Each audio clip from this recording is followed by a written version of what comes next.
How to make Opera GX less laggy. So let's get started. All right. So first of all, is that you want to make sure that you are not using too much tabs because if you are, then chances are that's why it is lagging so much.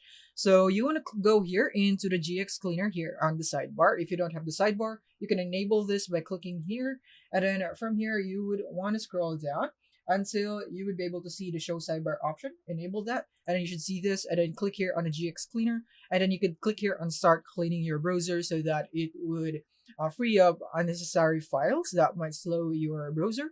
And then you could also go into GX control, make sure that you are not limiting your device or browser too much. And then once you're done with that, is the next thing that you could do if it's still lagging when you do this is that you want to make sure that you disable the effects here in your browser. What I suggest is that you go into one of their presets to have a clean look and a clean browser. And from here, you also have some options in here. I suggest that you disable all of the effects and test if that's the reason why you're lagging.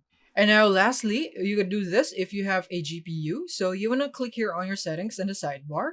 And now you want to go into browser right here and then scroll down until you see system, which is somewhere right here. So let's just scroll down a bit and here it is system. Now you want to make sure that you enable this, use graphics acceleration when available. And then you would want to also search for hardware, see if you have that option. And then as you can see, we don't have that. So yeah, just make sure to enable that option to use your GPU because that would really help, especially when you have some effects. So that's it on how you can do this. Thank you for watching.